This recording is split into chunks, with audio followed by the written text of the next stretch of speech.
Assalamualaikum warahmatullahi wabarakatuh. Ini berawal dari, jadi banyak sekali perusahaan-perusahaan besar itu yang ternyata mendukung gerakan LGBT. Warna pelangi yang ada dalam logo Unilever itu merupakan lambang dari kaum LGBT. Jadi kita juga mengatakan mereka para pelaku LGBT itu juga dengan kaum pelangi, karena mereka ketika show up di depan publik mereka akan membawa bendera-bendera pelangi gerakan LGBT. Jadi tidak hanya Unilever. Kemarin itu saya coba install aplikasi TikTok, kemudian di situ kita harus mengisi gender kita.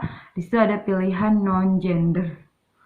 Nah, itu bisa menjadi indikasi bahwasanya ya mereka juga mendukung gerakan LGBT gitu ya.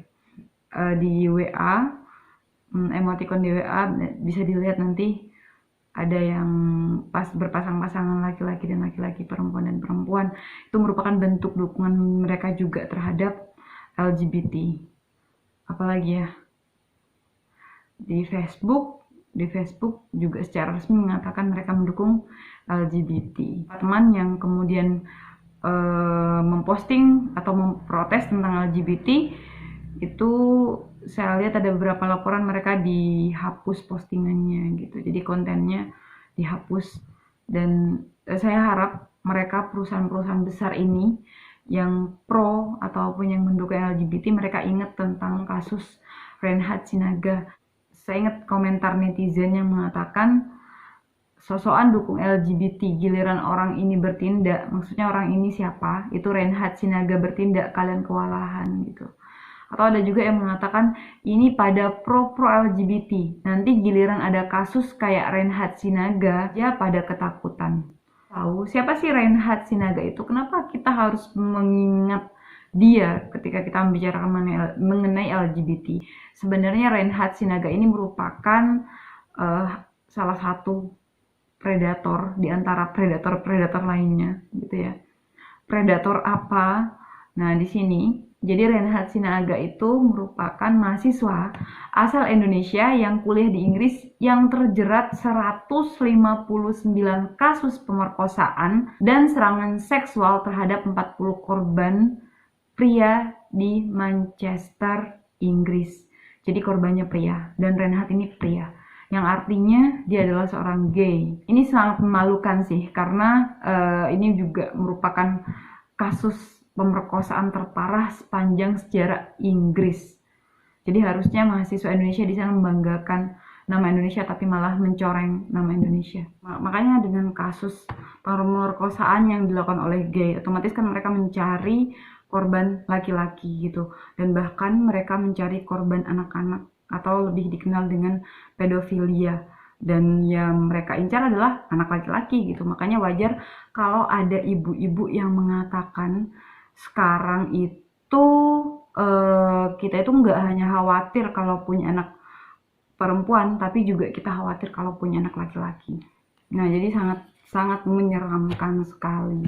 Di Kangen juga ada pelaku gay. Saya menemukan faktanya secara langsung.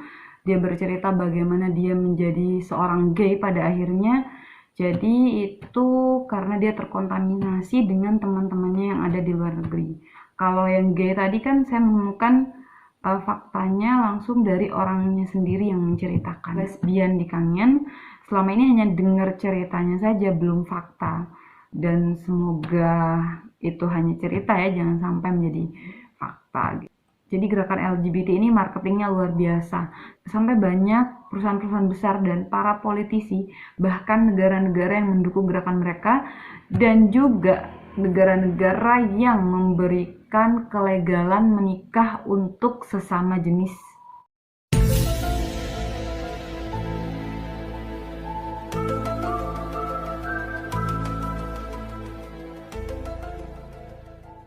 Jadi gerakan mereka sudah menjadi gerakan politik, gerakan yang terstruktur. Sebenarnya sih sedih dan kecewa ya ketika kita tahu ada perusahaan atau negara yang melegalkan pernikahan mendukung mereka gitu ya. Karena sebenarnya yang mereka butuhkan adalah bukan dukungan agar mereka tetap seperti itu, tapi yang mereka butuhkan adalah dukungan agar mereka sembuh dan kembali kepada fitrahnya. Kalau sekarang lagi hit corona sebagai pandemi yang menelan korban jiwa gitu ya. Sebenarnya pandemi yang sebelumnya juga menelan banyak korban jiwa itu HIV/AIDS. Data dari WHO mengatakan ya, kelompok pengidap terbesar HIV/AIDS secara global adalah 5 kelompok. Yang pertama itu adalah LSL, yaitu laki-laki suka laki-laki, dan yang kelima itu transgender. Jadi LGBT itu masuk dari 5 kelompok besar yang andil dalam penyebaran HIV/AIDS. Dan karena kita sudah bahas ini, saya harap juga kita mengingat kembali tentang kisah kaum Sodom yang merupakan kaum Nabi.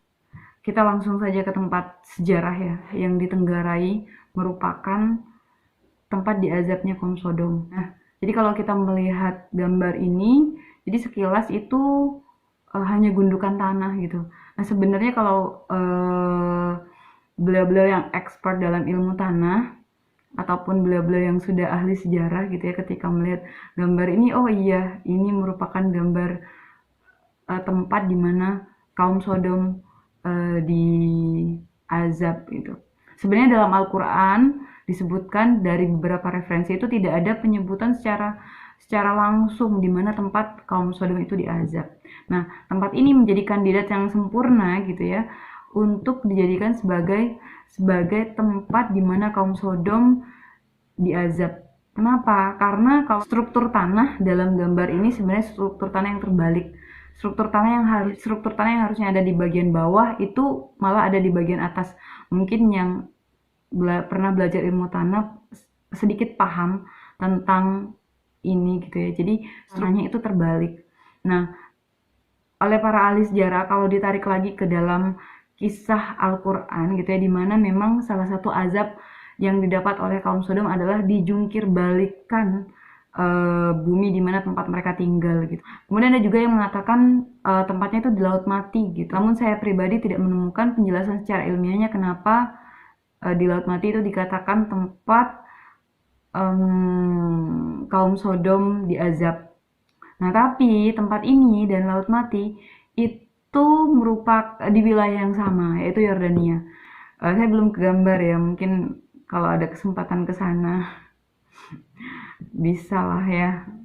Mungkin saja itu satu wilayah gitu, satu wilayah yang berdekatan gitu ya. Nah, jadi itu azabnya sangat mengerikan.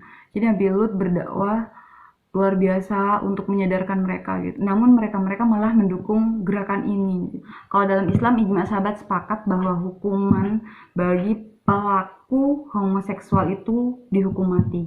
Ini homoseksual ya. Nah, berbeda dengan lesbian, kemudian biseksual dan transgender. Nanti mungkin dilihat lagi kasusnya seperti apa gitu. Nah, menurut Ibnu Abbas radhiyallahu an, hukumannya harus dicari dulu bangunan yang tertinggi di tempat itu, lalu dijatuhkan dengan posisi kepala di bawah dan dilempari batu. Ini teknisnya. Tapi yang jelas hukuman mati berlaku bagi mereka para pelaku homoseksual. Ini akan memberikan efek jera bagi yang lain untuk tidak melakukan perbuatan-perbuatan yang menyimpang ini. Jangan mau juga dibungkam atas nama hak asasi manusia. Mereka mengatakan kita intoleransi. Padahal sebenarnya merekalah menjadikan hak asasi manusia sebagai alat pelegalan kesalahan tindakan mereka. Terima kasih, semoga bermanfaat. Wassalamualaikum warahmatullahi wabarakatuh.